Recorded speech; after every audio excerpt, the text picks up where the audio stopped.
অল্পে কারে পাওয়া যায়, ক্ষীণালে বাড়ি ধায়।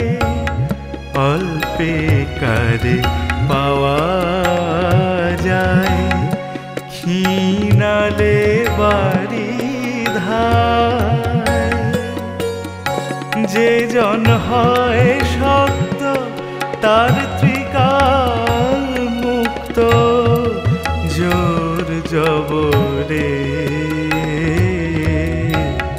অল্পে কারে পাওয়া যায়, অল্পে কারে পাওয়া যায়।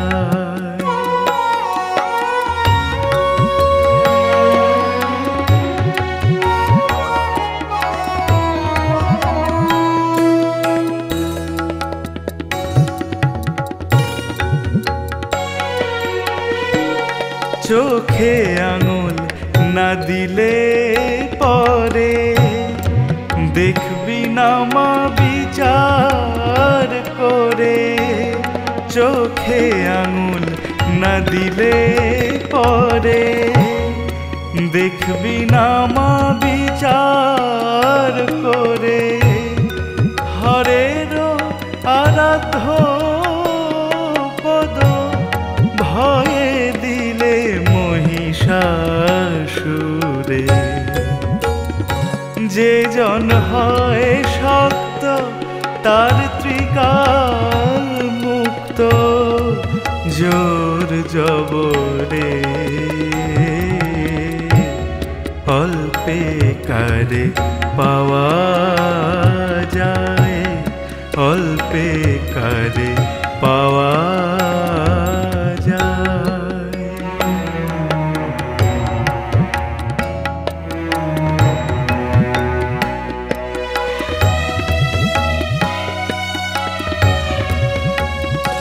যে দু কথা শোনাতে পারে,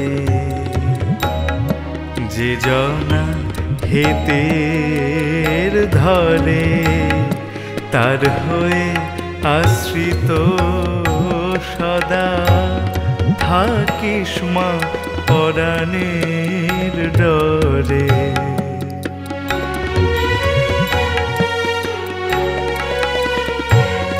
রাম প্রসাদ কৃতার্থ হবে, কৃপা কণা জোরে।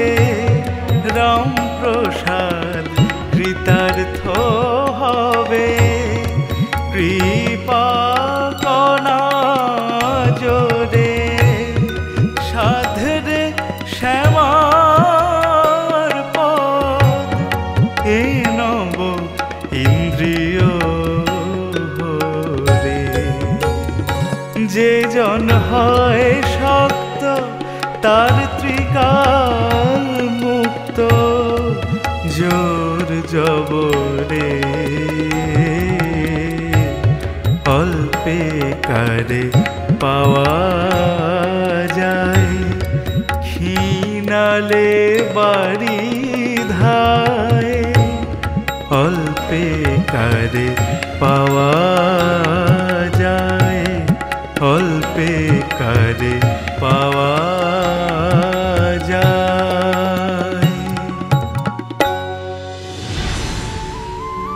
वाह, काली काली बाबू हारिणी माँ को जय माँ। वाह माँ, আজ সর্বাণী আর কল্যাণের স্বাদ গো মা। তুমি ওদের প্রাণ ভরে আশীর্বাদ করো গো। তুমি দেখো মা, যেন ওদের কোনো ক্ষতি না হয় গো, ওদের সন্তানের যেন কোনো ক্ষতি না হয় মা। আশীর্বাদ করো গো মা, ভালো রেখো গো মা। দাদা যত আমি রওনা দিই বুঝলে, এই ভোগ প্রসাদ গিয়ে ওদেরকে দিতে হবে, নইলে যে স্বাদ অসম্পূর্ণ থেকে যাবে। তুমি রওনা দাও মানে আমরা যাবো না? আরে বাবা কথা বলে দেখো না, সাধের অনুষ্ঠানে পুরুষদের থাকার নিয়ম নেই। তো প্রসাদ ঠাকুর তো পুরুষ মানুষ, প্রসাদ ঠাকুর যাচ্ছে যে। রামপ্রসাদ বাবা হচ্ছে না, ও যেতেও পারে ও থাকতেও পারে। হ্যাঁ থাক তো আমরা বাগেরা, হ্যাঁ ও বুঝবে না, তুমি না হয় ওকে পরে বোঝাবে, বুঝেছো? আমি চললাম। বলছি আমরা কি একটু তোমায় এগিয়ে দেবো? না না ঠিক আছে। আচ্ছা ঠিক আছে, সাবধানে যাও। হ্যাঁ হ্যাঁ। আচ্ছা ও বড় বৌমা, বেলা তো হয়ে এলো। কি গো, তোমার পায়েস রান্না কত দূর? এই তো মা, হয়ে এসেছে। যাক দিদি, এবার তো তাহলে ওই নতুন বউ আর ছোট বৌমাকে আনার ব্যবস্থা করতে হবে। অম্বিকা, তোর এদিকের কাজ ছেড়ে একটু যা না মা, ওদের নিয়ে আসার ব্যবস্থা কর। হ্যাঁ হ্যাঁ ঠাকুরজি, তুমি বরঞ্চ ওদিকটা দেখো, আমি এদিকটা সামলে নেব।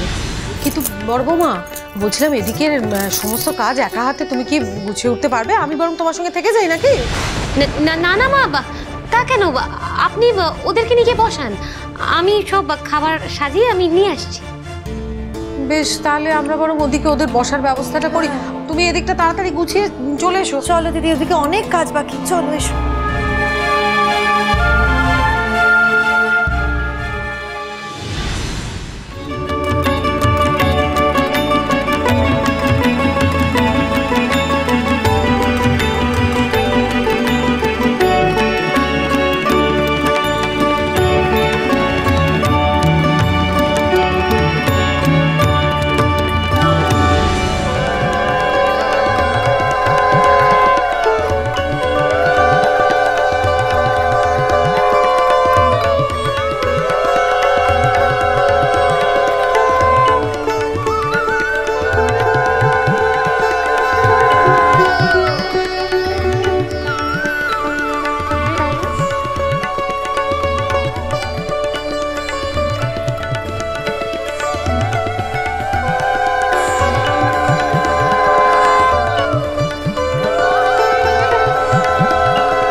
ভালো থাকো মা, মঙ্গল হোক তোমাদের।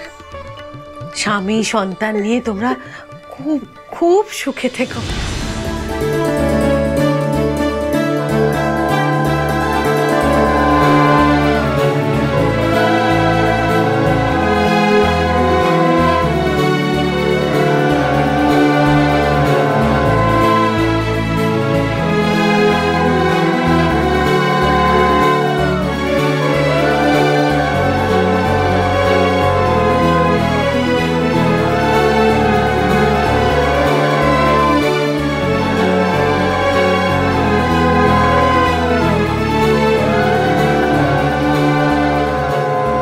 দীর্ঘায়ু হও তোমরা, খুব ভালো থাকো। পায়েসের বাটিটা তো এখনো এলো না। অম্বিকা, বড় বৌমা তো একা হাতে সবকিছু গুছিয়ে তারপর আসবে, একটু সময় লাগবে মা। এখানে সাধের অনুষ্ঠান সব হয়ে যাচ্ছে, এত দেরি করছে কেন বুঝতে পারছি না তো।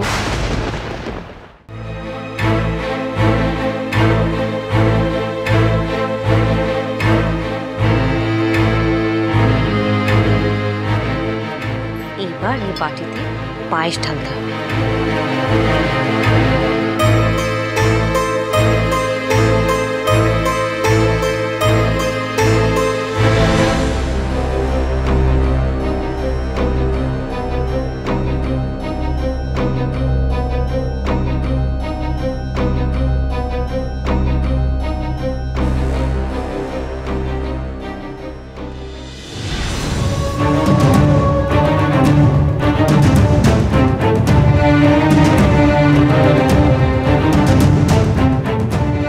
এটা হলো অব্যর্থ ওষুধ। কল্যাণীর যেদিনই প্রসব যন্ত্রণা উঠুক না কেন, ও মৃত সন্তানই প্রসব করবে। এবার শুধু এটাকে ভালো করে পায়েসের সাথে মিশিয়ে দিতে হবে।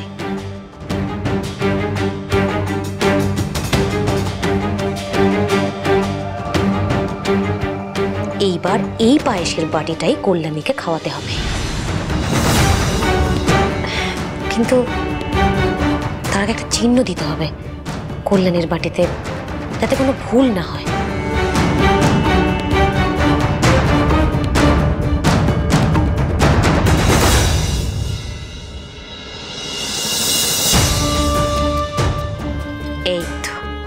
এইবার ঠিক আছে।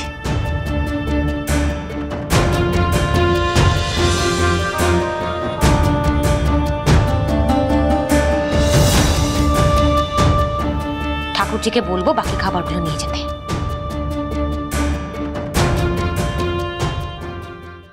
মা, মা, ভালো মা, এই দেখো, এই দেখো, আমি মায়ের ভোগ প্রসাদ নিয়ে এসেছি, তোমরা ওদেরকে খাইয়ে দিও, কেমন? এই না ধর।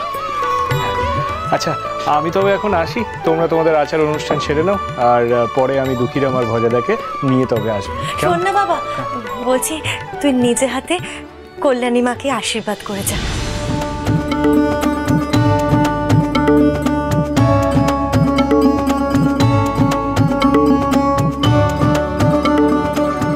মা গো, আমার এই বোনটাকে তুমি সকল বিপদ থেকে রক্ষা করো গো মা। প্রাণ ভরে আশীর্বাদ করছি গো মা ওকে। আমার আশীর্বাদ যেন বিফলে না যায় মা। কালী কালী মহাকালী কালীকে পাপহারিণী বলে। আমি আসি মা। মা, পরমেশ্বরকে একটু ধরো তো। জীবনে এমন আনন্দের মুহূর্ত এলে মনে হয় জীবন সত্যি কত সুন্দর। আনন্দ, দুঃখ, হাসি, কান্না এসব তো জীবনেরই অঙ্গ। তারা আসবে আর যাবে, শুধু নিজের মনকে এমনভাবে প্রস্তুত রাখতে হয় যাতে সব রকম পরিস্থিতির সাথে মানিয়ে নেওয়া যায়। মা গো, সব তোমারই লীলা গো মা, সব তোমার লীলা। কালী কালী পাপহারিণী মারে।